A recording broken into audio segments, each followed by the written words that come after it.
where are you at this week? Last week you sounded like you were kind of coming out of the dark again. Yeah. Yeah, I've been basically like, this week has been good. I've been basically anything that came up, I would just, and I don't mean just with, it was mostly other things, that were, if anything was bothering me, to surrender it. Yes, yeah, like just life. Life, yeah, exactly. Mm-hmm. So I was kind of practicing that sometimes, and mostly not really with anything body image related. I felt pretty relaxed with that, and with everything, it seems like that was more relaxed with just other things. And then sometimes I feel like when I was trying to surrender something, I wasn't sure if I was really letting it go. Got it. Yeah. Oh, I see. Just being in that space and really just trying to stay put and not just go with your unconscious response. You're just sounds like you're trying to be conscientious about how you're responding to day-to-day life. Yeah. So in relation to the body image, you said you're relaxing around that. How has that made a direct impact on how you're eating? Yeah, for sure. It seems, like it doesn't feel at all chaotic. It feels relaxed again. So I really want you, because you're experiencing this from inside it. It's not just me telling you. The more you hate and shame your body, that projects into the need to restrict food, which then creates this, this primitive wiring to then feast before famine. And then when you are overeating, there's anxiety, and then you're eating more than you can, and you can't listen to hunger, right? Now you're experiencing it, right? Yeah. As you relax around your weight, there is that relaxation, removes that connection to stress with food. And then your food intake becomes less pressurized and frantic and full of anxiety. There's no worry. There's no fear with food, right? Yeah, I was feeling that a lot, when I went back into the darkness. Wanting to be thinner. Yeah. Not liking your weight and wanting to be thinner. Yeah. Yeah, for sure. So yeah, I know that's been tremendously, because it's like a 180. It is. Yeah. I find that it's powerful for people to be a witness to that, because before, a lot of people are consciously aware they have this distorted, emotional, tense relationship with food, right? Yeah. And clearly people want that to go away. But how is it to go away if the reason it's distorted and twisted and pressurized is because you want to lose weight? Yeah. Well, it's a cycle. You're never going to get out of it if you don't, so you care about your weight. You got it. Yeah. So it's, when I'm working with someone, I have to get them to stop focusing on the food. Don't worry about your issues with food. That part is like, to me, that's understandable. It's forgivable. I would do the same thing, and so would everybody else on the planet under that circumstance. What you have to put your energy to is your feelings about your body and how you come to those feelings, right? I hate my body. My body is in my way. It's taking away from life. It's a big block to my happiness. Yeah. So when you have those feelings about the body, you can see then that, of course, the only way to feel better, right, is to restrict food or to follow a food restrictive plan / diet, right? Yeah. So, and then that diet ultimately removes you from our reality that we live in. Yeah. Exactly. I wonder too, if you look at that pathway, right? If the world we lived in was poor, not very much food. We were surrounded in famine. No one else was eating, if it would be that strained. Versus, restricting food when the world we live in is super abundant. Yeah. Well, I mean, I don't think it's an option if, it's not available, so probably choose something else. Yeah. Well, and the research has shown our behavior with food gets more magnified. Our need for food is magnified when we're in a state of feeling deprived. Everybody else gets to have luxury and joy and experience food, but we can't. So that, relative deprivation from our reality actually, again, it stimulates that primitive kind of defense mechanism around, I'm going to get my food. Yeah. It's almost like survival defense mode. And I have a reason and I deserve it and I'm going to justify it. So that's the part people, to some degree, are conscious about. What they're not so much conscious about, or they are, but they're not really questioning it or looking at it, is I feel like crap about my weight, my size. I hate it. It's a roadblock. It makes me feel like crap. I'm embarrassed. I don't want to go out in public. They don't question that aspect, right? Yeah. So in order to recover from the actual behavior that's being promoted with food, being that you're supposed to deprive in an abundant environment, you have to address those emotions. And where would those emotions come from? Pop quiz right now. Pop quiz. Do you know the answer? Where would the emotions come from? The emotions of my body sucks. It's withholding. It's supremacy thinking you're better off, better being thinner. Thinner is better. Thinner is not just better, right? The best. Thinner is superior. Okay. Thinner, there's the emotion attached to it, right? Yeah. So, because we could look at that and go, well, what's wrong with that thought? If you're 400 pounds, of course, thinner is going to give you more options. Yeah. It's like saying, well, my hands being free from mud in my fingertips is better than having mud inside my fingertips.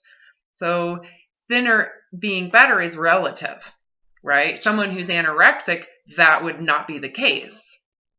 Yeah. Relative to, the ability to have a baby.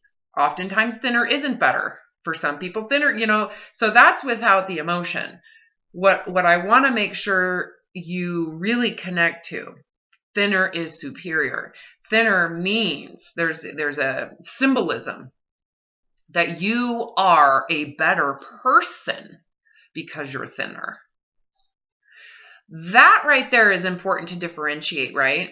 I don't know if I've ever actually videotaped this conversation. Thinner is, there's thin, correct, because we could say in this, without respect to any emotion, there are certain circumstances that we could say thinnerness is going to promote something better. It's relative to, like I said, having babies. If you're too thin, you're not going to have a baby.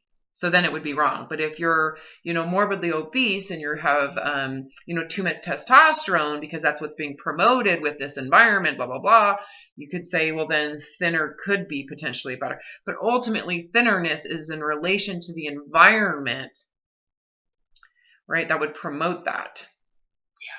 Yeah. Anyways. No, yeah. There's no emotion involved in that. Yeah. None.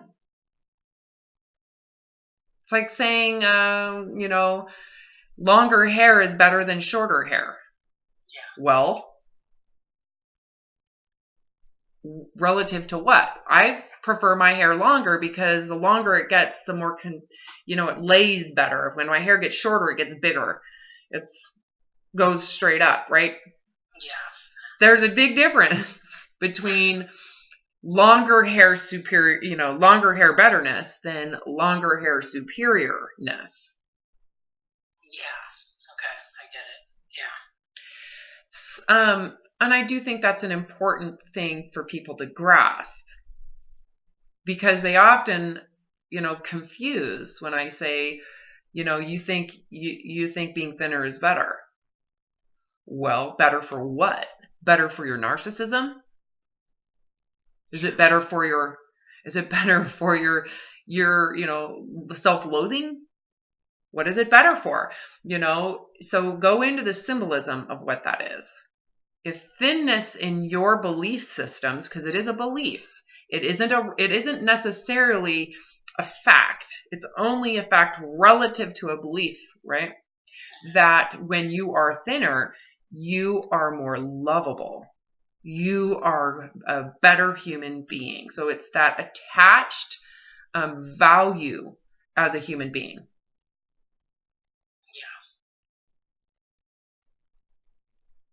That's the problem. Yeah. But even then, right, we could go further. So going back to this kind of line that we're describing, there is the issue with food, which is caused from the relative deprivation of being surrounded by abundance that you can't participate in. That is there because you feel you have to go on a diet or food restriction plan because you feel bad about your weight and bad about who you are. And so that stems from the belief that thinner people are better people. Thinner people are superior. And that comes from the idea that you are inherently a bad person from within. And you're trying to cope with a way to feel better about yourself. And one of the ways people do it is through the idea that if your body is attractive, people will look past your badness. You are a bad human being is what the belief is underneath it all. I'm flawed. I'm weak. I'm inferior. I suck. No one will love me. I will be alone. So I'm going further down. Can you feel that? Yeah. I will not exist is underneath that. I'm nothing. There's nothingness. There's this huge void of nothingness underneath who, thinness is who I am and who I want to be. So ultimately, the full recovery requires you go down into who you are, irrelevant to the body. Body's fat, body's thin, body's gone blind, body's got disease. You break your leg, you're going to limp the rest of your life. You lose your eyesight, irrelevant to the conditions of the body. Who are you? What is that?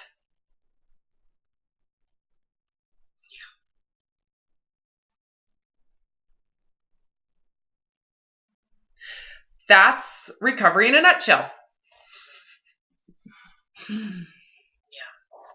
So when it comes to your real life, right, and how you respond to reality and just the way your life is existing, don't you agree? In order for you to really you kind of have to do the same thing in those beliefs too. Yeah. So if underneath that all is I'm a horrible person, no one's going to love me, I'm going to be alone, I will not exist, death, right? What belief are you holding yourself to in relation to your life, your lifestyle, your job, income, non-income, what type of car you're driving, what religion you are, what religion you should be, what religion you used to be, how much belief pattern in there really needs to be given the grace of it's all irrelevant if I just fill in the gap, the hole, the void with self-acceptance as a failure. So this kind of goes back into our conversations around, well, what if you are a failure? What if at your core, you're a less, valuable human? Well, it's the same thing. I know what you're saying because anything that would come up would be totally the same thing, essentially. Yeah. Yeah. Yeah, I think being a failure. With anything. Exactly. You got it. So you kind of understood what I just said? Like, well, that's body image. Feeling this week because it really wasn't related, but it is related. You know what I mean? I mean, it's totally. It all comes from that belief inside that I'm an inferior. I'm a weak person. I'm a dumb person. I'm not smart enough. I'm not nothing enough. Well, the question how do you fix that? How do you fix that inner idea that you suck as a person? Well, The way that I did it and the way that I teach this is to actually accept the suckiness and question if it's really something you should feel ashamed about. So what? What if you do suck? What if you, in fact, are inferior? You actually aren't the smartest. You're not the most athletic. You don't have the most money. You're not the best parent. So you're doing the best you can. I mean, you don't know any better, right? If you knew something better, don't you agree? That would be like, well, duh, you do it. Yeah. It would be easy because that's a better situation, but you're not aware of what that betterness is. So what if what you're aware of is actually inferior? That's what I noticed. That's what would come up, and I'd say, well, so what if I suck? You're doing the best you can. Yeah. So this is your top notch. What if your top notch is 5 notches lower than most people? Yeah. So it is. You got it. What are you going to do? Try to convince yourself it's not? You're going to lie to everybody it's not? You're going to dedicate your whole life to proving that it's not? Yeah. It's all a big fucking lie. Yeah, it is. It's all an illusion. It's ridiculous. You got it. Yeah. So often what you'll hear when you get guidance or, they'll be like, no, you don't suck. Look at where you are good. So what they're basically teaching you is you do suck and you're compensating. See? And that doesn't get rid of that actual fear of suckiness, which is the trigger, I believe, to that third hierarchy of need being unfulfilled. Do you know what I'm saying when I say third hierarchy of need? I'm talking about Maslow's hierarchy of needs. Yeah. Okay. I never know if I've explained that to some people or not, that need to feel that I am lovable. So if you have an inner belief that you are inferior in some, or that you have failed, or that you are not a worthy human being, somewhere in there, you're going to have to compensate for that permanently. Yeah, exactly. If you want your freedom, don't you agree? You kind of, it's so some people go, well, you have to take that top notch of yours, that's 5 notches down from what's acceptable. You have to take it 5 notches up. Well, what if that's not in your cards? What if you don't have the money to do it? You weren't born into being rich. You don't have, you live in a rural environment. You could sit there and go, okay, well, why is that your life? Is that your life's mission is to prove that you are average?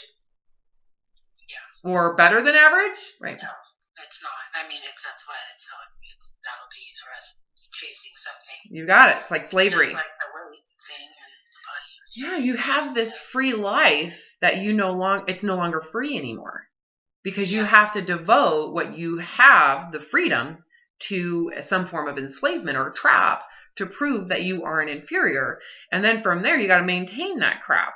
So then your whole life is devoted to belief systems and programs that are all based around you could be a better human being if you pay for our program, and we're going to go, why don't you get our books?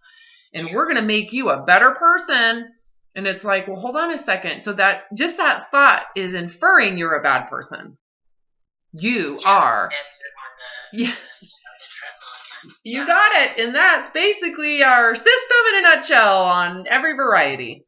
Yeah. You're smart enough. You can be smarter, come to our school. You can be more spiritual, come to our religion. God loves us more than anybody else.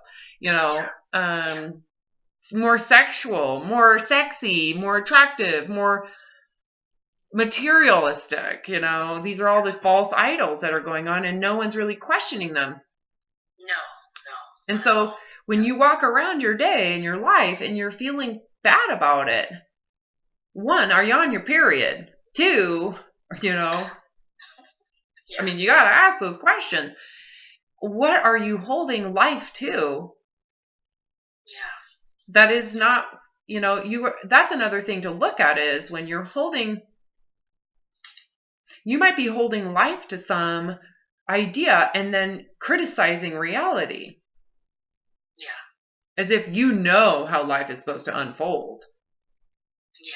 Really think about that for a second. Who knows how life is supposed to unfold? Who out there? Besides the program. There's a program that says, here's how life's supposed to unfold for you. And you're going, yes, it should. And then life happens, and you're now set up by having some prerequisite for life because you think you're God, and that belief pattern thinks it's God, to feel bad about our first world luxuries. So we're dealing with first world problems right now. This is first world psychological problem. It's not good enough, and there's always that one person who's like, hi, I meet the standard. I'm good enough. Yeah, absolutely. I think also with the body image issues, you become, because feeling certain ways about yourself with the weight, you always want to control stuff you can't feel you can control. So I think that thinking what life is supposed to look like, I think that's part of it. For some people, I know was for me. Me too. Me too. Yeah. And you're trying just to figure out, kind of suss out everything before it happens and try to control everything so that you don't feel as uncomfortable as you might. Not if you just let it go, it's way too scary. Yes, it is.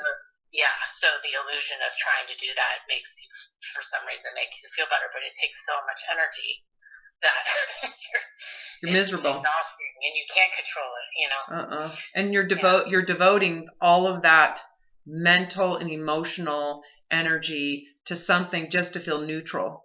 You don't even get, it's like, I often describe it as you're training for the Olympics, but there's never a competition. And there's no end point. Yeah. It's just you're running, and you can see then why people have these physical manifestations and ailments. Like you're going to have an ulcer, you're going to get migraines. There's certain, over a long period of time, the body basically it cannot maintain homeostasis under that circumstance for that long a period of time. These mechanisms are in place for short bursts of period of time, not long periods of time. Yeah, with the fight or flight. Yeah, it manifests in disease, physical disease for many people. Yeah, over a long time. Yeah. You got it. Yeah. So the route I'm directing you is to go underneath all that. So I know for me, in deep contemplation, again, this for me required that I commit to suicide. I was committed to it. And I was starting to process and grieve my life. And because it was so sad, and to me it was a tragedy. And I didn't understand why it was so terrible, and it was worthy of ending. I didn't understand the choice. To me, the choice was clear, and it was the right choice to make. I know to someone that doesn't understand how bad I was, they would think that's terrible, but it was terrible. And that choice, as I brought myself into kind of trying to reconcile what happened, where did this go wrong? I went through kind of a backtrack around, why do I feel so bad about myself? Why am I trying to control? Why am I doing all of this? Why is my whole life dedicated to trying not to gain weight? Well, oh my God, I'm deathly afraid of gaining weight. Holy shit. That wasn't clear to me. Yeah, because when you're in it, you're not even... No, you can't. You just have all these impulses, and you feel super ashamed, and you have all of this insanity, and you have to puke it up, and you don't know why, and it's there, and I'm binging, and I know I'm binging, and then I gotta puke it up. It's like being shoved down a river, like I described to you before. It's a horrible, and you just don't understand it. Again, for me, that suicide decision opened my mind to actually go through and witness the process, of which I did that the first 12 minutes of this session. Ding, ding, ding, ding, ding. Then I wouldn't feel. So for me, it came down to, again, this feeling I'm an inferior, horrible person in relation to the indoctrinated beliefs of the religion I was raised in. I had no idea the eating disorder ultimately was stemming from that.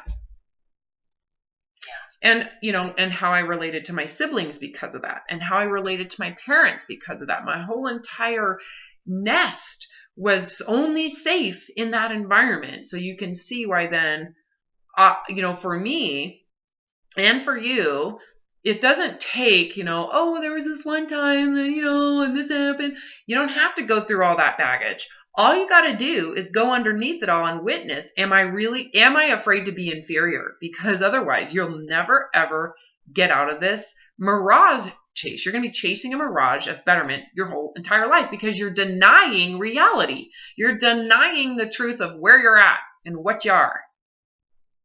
Absolutely, yeah. That's for anyone who's struggling with this. Mm-hmm. You're going to be depressed. You're going to have depression your whole life. Yeah, for sure. But I love the way that you're saying this today because this is really, you know what I mean? Well, every session's great, but you know what I mean? It's just... Now I'm getting to the core. This is the core of it. We're not going to talk about your emotional eating because you can see that's just irrelevant. No, it is. It is completely. Yeah. And you can look at all the behavior that you've done and it will make sense to you. Go, well, of course, if you really believe that being inferior human... And and it's all relative to who's defining it. So you can see the relativity in that too. It's like, well, if you are afraid of that and you think that's a bad thing, you now have to do things and to promote things and chase things. And you've got to try to get approval outside of yourself. And even then, often people don't, once you get, I think, a little older, you don't care so much about getting approval from others. You're trying to get approval from yourself, holding on to these standards that were given to you by a dogma and program. It's not even your standard that you're trying to feel better about yourself with. So you're still codependent. Yeah. Even if it's not with another human, it's with some concept of betterment. I need to reach this standard for me to feel better about myself. Now that for me is where things got very toxic and very poisonous to my psychological well-being. Yeah. That's when the disorder became very dark because I was chasing a high standard that no one would ever hold me to. Yeah. Right? Because it was inhumane. It wasn't like you were comparing yourself to other people. It was inside your standard was so high that it was unachievable. Yeah. Yeah. It would be so much easier if someone else was that asshole because then we could just be a victim of that person and blame them, right? Different. It's a little more obvious after a while, but when it's yourself, you're not questioning your own belief system, which isn't really your belief. It's still dogma. I was still using thin supremacy as my gauge. Yeah. For me. To cope from my religious supremacy failure. Right? Yeah, none of that was clear to me when I was in the darkness. In the dark, of course. Yeah. None of it. And that's where the tragedy is. Yeah. It's like, and there's no way to see it oftentimes unless there is a guide. You have guidance. And for me, it came from an out-of-body experience. There was guidance. I don't know where it came from, but it definitely didn't come from me. Yeah. And so here I am talking to you, telling you what I was guided by. It takes a few moments to see the connected dots and then it unravels. If you are willing to be a piece of shit and be okay with yourself. Yeah. That sounds so counterintuitive, doesn't it? I know we've had this conversation multiple times, but guess what? Relative to so many beliefs, you suck. Yeah. And so do I. And I'm not aware. I'm not aware of what I don't know. So I do suck in relation to someone that might be more aware than me. But, can I have the humility to say, yeah, you're right. I am voicing my heart and soul. Maybe it does suck. I'm okay with that. I'm okay. I have grace, right? You have to do that for yourself. No one else can do it for you. I cannot, even if given you permission, I can't actually do that for you. You're the one who has to go inside that soul space and the truth needs to arise and a bubble of grace needs to always be around it. You're the one that arises it and gives it the grace. That is called free agency. You are now a free agent. Who is to tell you what is right and wrong?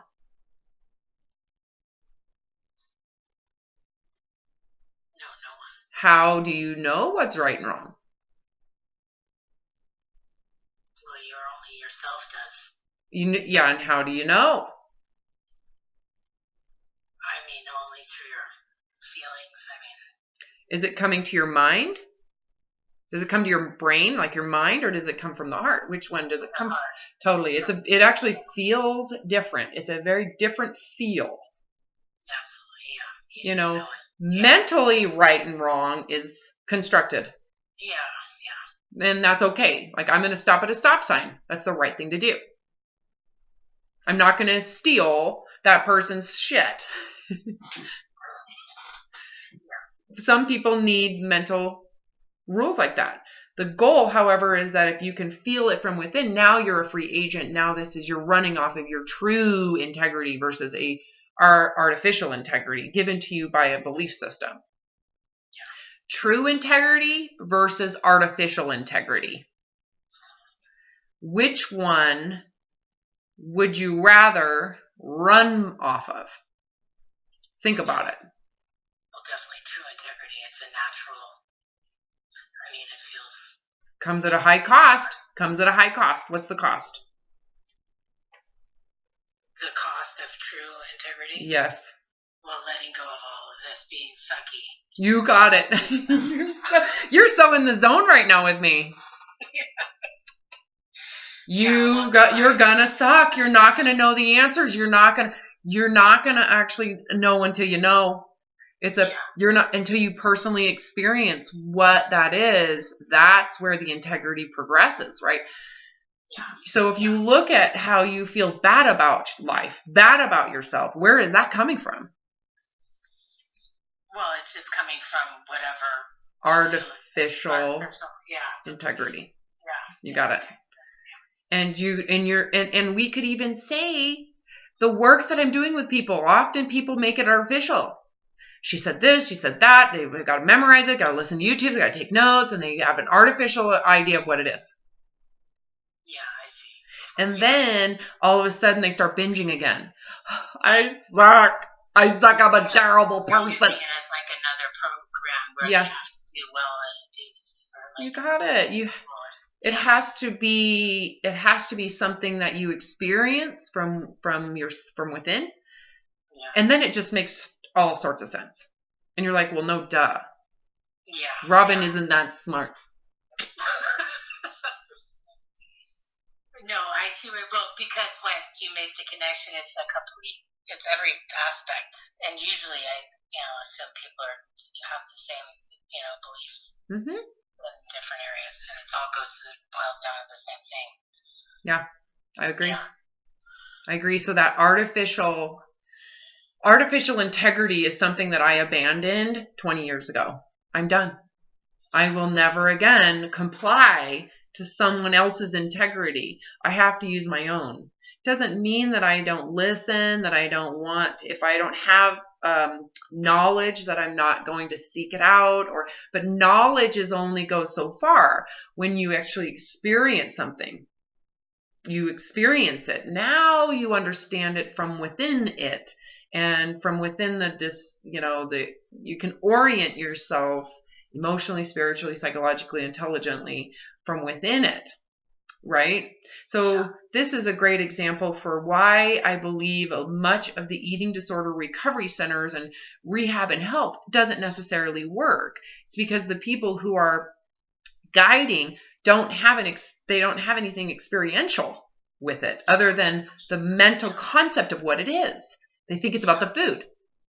Yeah, it's so true. There's knowledge and science around, well, it's about the shame. You feel shamed about yourself. It's about trauma. They have all these mental concepts of what it is, but there's no essence behind it. They don't understand the essence of it all.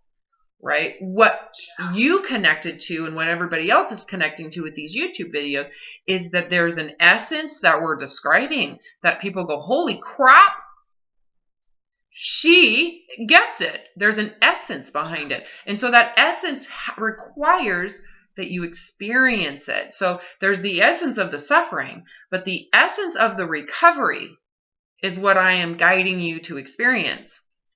You can't memorize it. It has to be done, right? You have to do it. You have to personally surrender the thinner betterness that you want. And you have to do that, you have to accept that I am fatter loser.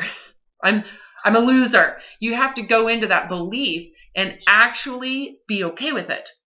Yeah. And understand the relativity around, well, if I don't care, even if I am a loser and everybody thinks I'm a loser, if it gives me freedom, because I'm not shaming it, right? That's the key there. Yeah. Because a lot of people go, well, everybody hates me and I'm ashamed of it. Well, you're never going to get the freedom then. Yeah, the freedom comes from the grace that you give it, the forgiveness aspect. Yeah. A lot of people struggle right there. Once you do that, oh my God, now you have this, what it takes, right? What does that take? My God, a lot of humility, willingness to admit failure and to actually tell the truth. Right? It's like that truth bubble with grace around it, like I described. There's an integrous aspect to this that takes a lot of humility. Yeah. Once you do that, what happens? Well, you just are free. I mean, it's such a relief. Are you saying that from memory?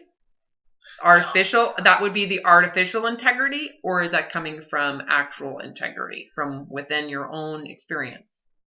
No, it's coming from actual integrity. Yeah.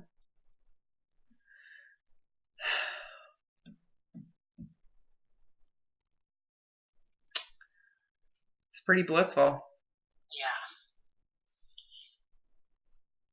Yeah, for sure. I mean, that's, yeah.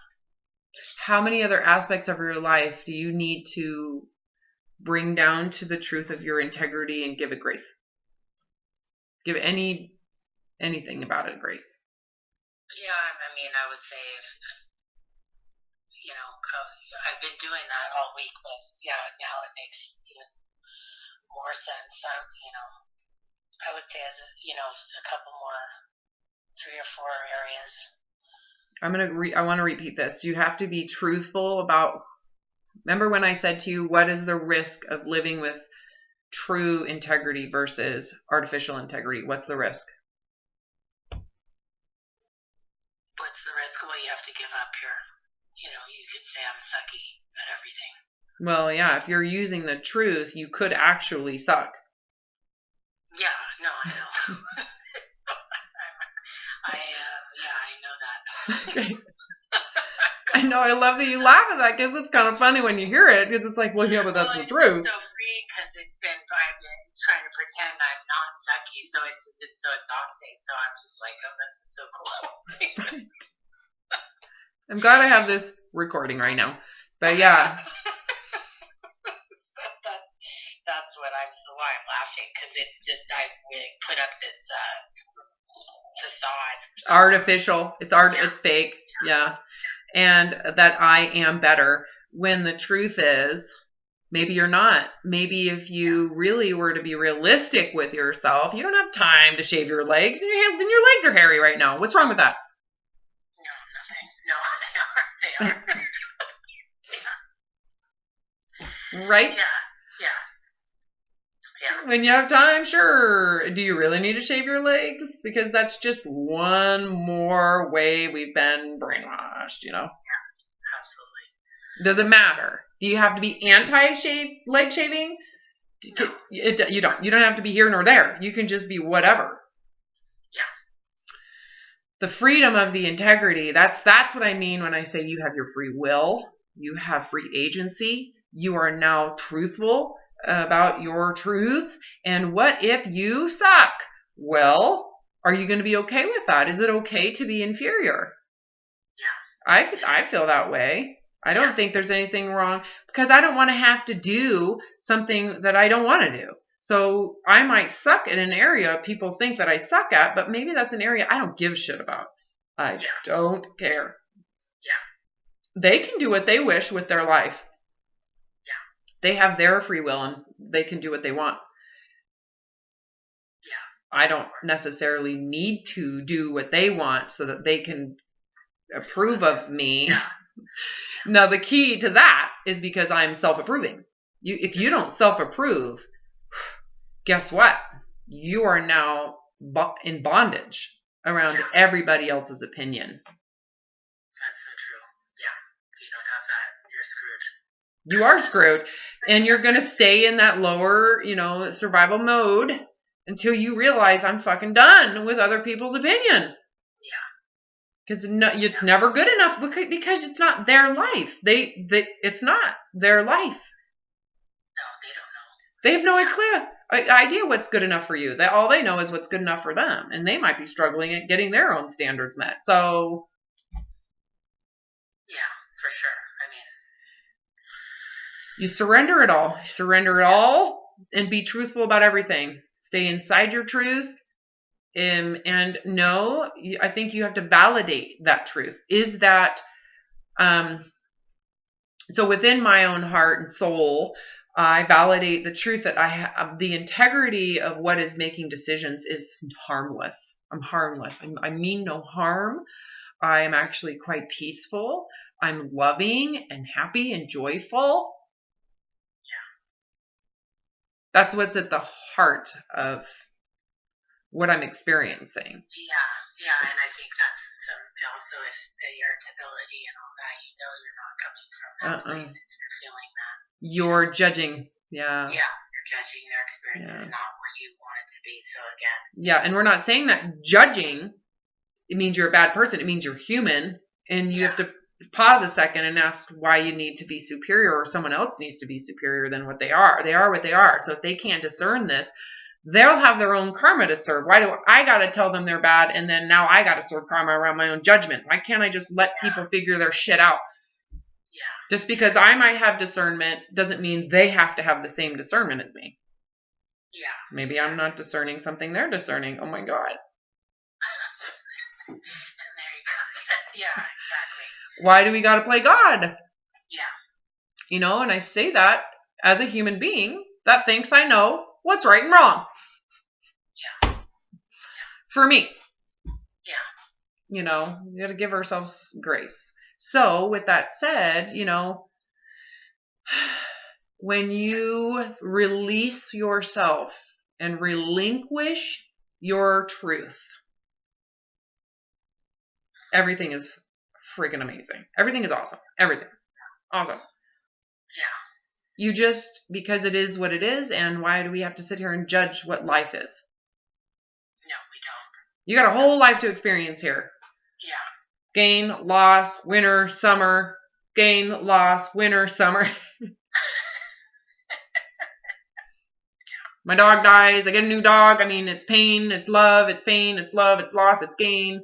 And why do we all got to do it the same way? This is a great example too. My husband just got a new job. He's going to be traveling a ton. This company's from Canada. Oh, wow. One of the guys freaking hates Canada. Right? And we in America are like, really? Well, one of the guys that he's going to, yes. Okay. And he's going to move to Texas. Feels at home. Who's going to move to Texas? This guy. Okay, so he's moving to Texas. And you know what my first thought is? Oh, good for him. He found his niche. He should do that. I'm excited for him. Yeah. There's nothing wrong with it. I personally would love to move up to Canada right now. Yeah. Not gonna lie. Yeah. Absolutely. Yeah. Well, beautiful country. Yeah. The winters, I could be fine with. I lived in Minnesota. But anyway, so I'm nothing but happy for that person. I'm not gonna sit there and be like, oh, he's got something coming. Yeah, I see what you're saying. Yeah, it's the same thing. Just let people. Yeah. They should do what they want with their life. Why do we all have to tell each other what to do? He knows for when within he's happier. That's what he should do.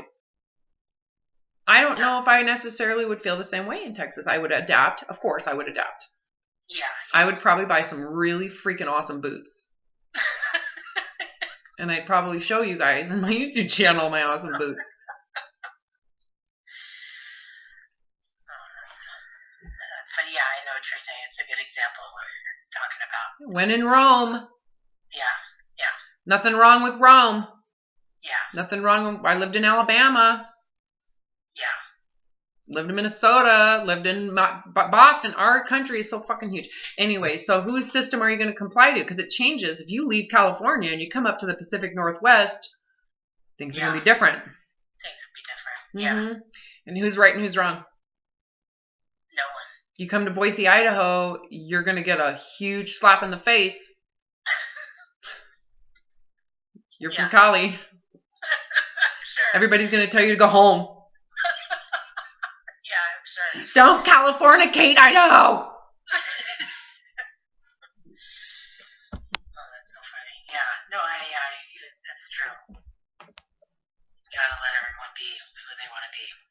You got it. Yeah. And why can't you just let yourself have the same honor of whatever that is? Yeah. So if you're not honoring that for yourself, there's where we're going now. It's time to start honoring what you don't know about yourself yet, because that's the other part of this. When you've been so brainwashed and indoctrinated by cultural programming, it's like you're a child. Like, when was the last time you actually had a truthful, sincere sense of reality within yourself? Yeah. For me, it was like 4 years old when I kind of came to it. I had no sense of me, whatever that is, right? Again, I don't want to create a new concept of me that is an ego self. I want to remain whatever the sense of beingness is, like the sense of being happy, the sense of being rainbows and loving and safe. I'm a safe person. That's a state of being. I just want to reside in that state. Do I want to call it Robin? Yeah. Is it really mine to claim? It's just a state of being. Yeah. Just a state of being. I kind of like that state of being. So whether I move around the country and I change political positions, because I've gone from one side to the other side, I'm still at the same state of being. Yeah. Same state of being. Republican Robin and Democrat Robin, same Robin. Yeah. Happy rainbows and love. Seriously. Yeah. And how would you apply this to, like, parenting? I mean, in general. Ooh, oh God, man. Holy shit. It's just for me, well, you have to, okay, so let me see, I don't know, but I'm going to give you the best answer I got, okay? Because I'm a mom of 3 kids, and they're all so unique. Yeah. And so so I live in this culture, so there is not just 3 children. One of my kids is here and something just turned on. 3 kids, but I also have a culture. Yeah. Right? And a husband who has his own life experience, which brings him to a different state of being than I am. Yeah, of course. So how do I honor the essence of the person, of these kids that they're existing and being in, and honor the reality of the culture we live in? Honor the reality of our current political horror story. Honor, how do we do this?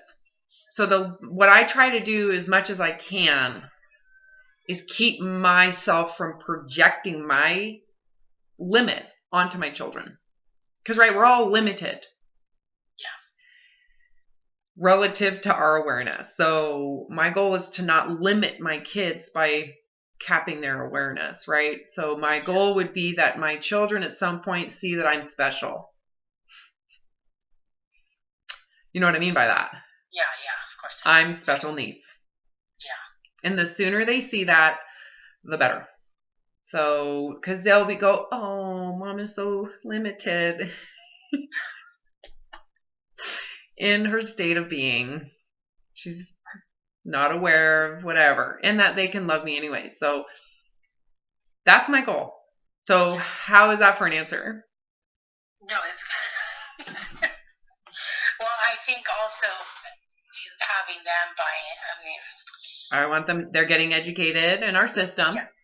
Yeah. They're exposed to all the programming. Yeah, all the programming. You got it. And to think that they're not being programmed would be naive. To think I'm not still currently programmed is naive. Yeah. But the giving it, again, humility around my humanness, willfulness to accept that I suck inherently, because I'm not aware. I'm just in the ocean, flailing around with waves crashing everywhere. Yeah. I just want to teach my kids to float. I'm not going to teach them the waves are bad. I'm not going to teach them that they should be on land and should never get in the ocean. I want them to float, be conscious of reality. I can't change their state of being, right? I can't change. That's their free agency, right? Yeah. So I can just teach them to be compassionate, to be loving. That's taught. Yeah, absolutely. The compassion aspect of it. Try to get it, that's also age too, because you experience pain and hardship, and then you have the ability to kind of discern pain and hardship for others. Yeah. That's what, compassion really is. I give them a ton of grace around when they fuck things up. Yeah. Right? I would never demean them and say they're bad people. So keeping them from defining themselves by cultural programming and dogma, Yeah. Well, that makes sense. This has been a big challenge for me. How do you stay out of the animal brain when you got to keep a child alive, right? Right, yeah. And they're just dirty, horrible people. Constantly making huge messes and ruining everything. Right?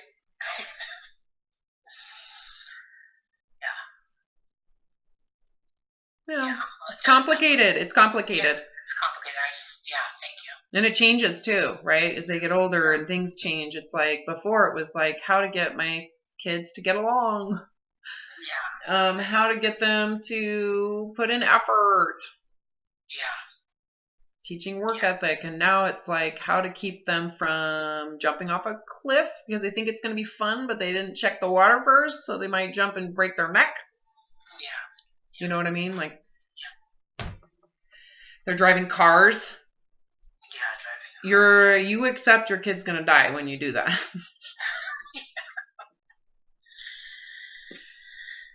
scary, yeah. Yeah, but that's life. It's like... That's life, yeah.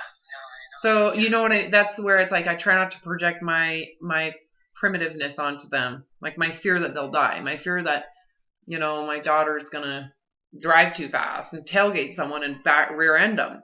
Kill someone else, and then she's going to live her whole life with a lot of remorse. I can't take, you can't parent those things so much, besides try to give them foresight. Have some foresight. Yeah. It's true. I don't even know if I answered your question. No, you did. I was just wondering in relation just to, how to let themselves off the hook, essentially, as far as making those discernment. Well, they kind of make that decision. Yeah. That's what I'm learning is like my daughter Chloe's she's been living from her authentic integrity now for a while. That's great. At this point, it's just paying for her gas. Yeah. Yeah. She needs new spandex for volleyball. Yeah. Even my son, he has been on his own. And that's been, it's like I can parent, and I have parented, and, you're grounded, you're going to take this, but how much of that is really going to manifest in his true integrity versus that artificial integrity, right? How much of what I'm teaching is just artificial? When does it become their true I don't want to say brainwashing or they're intrinsic, internalizing my integrity. I don't want them to do that. Yeah.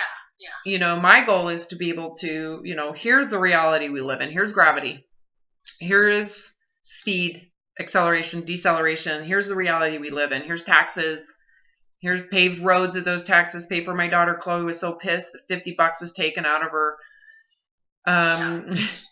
hard-earned American dollars. And I said, do you like your driveway? Or do you like that? Do you want to support some of these programs? Yeah. You know? Yeah. Get paid taxes. We live in fortune. We can sit here and complain and become all, stuff like that. It's just helping give them perspective. And eventually, when it comes to making decisions, it's their integrity. They need to figure it out. If my son, and I've told him this so many times, and my daughters, not just my son, you make decisions, just take the time to think about it. If you end up in jail, that's fine. I'm going to come visit you. Yeah. I'm certainly not going to get them out. Yeah. But I will visit them and, play cards, and we'll have a good time, and I love them, and I love the essence of who they are, but maybe they need to learn that discernment by making mistakes. Yeah, absolutely. That's the other thing. If they make mistakes, then actually promoting an environment where they can have the humility to admit it, have remorse, have compassion for maybe someone they've hurt, and then figuring out how to make it better. This is so hard. This is the hardest question anybody's ever asked me. Sorry. So my answer is I have no clue. You did a great job. I have no idea. I was just trying to get a feel because it was a loaded question. Right. Well, and see that for me, it was like I chose to not raise my kids in religion. That might not be. I don't know what my concept. I grew up in it. I was raised in it. My parents did an incredible job. A++++. And for me, I don't think there's anything wrong with religion. In fact, when I talk about it with my kids, I'm like, you know what? Some people, it's their way of, practicing spirituality. There's nothing wrong with that. Yeah. For me, it was artificial, and it ended up hurting me in the long run. Yeah. Because I didn't have a sense of what faith was. I was never really given an experience to actually experience true faith until I was suicidal. Yeah. You know what I mean? So, yeah, totally. I don't know. I don't know what I'm doing. Why are you asking me? I don't have a clue. Well, it was a great session as usual. I'm just being truthful.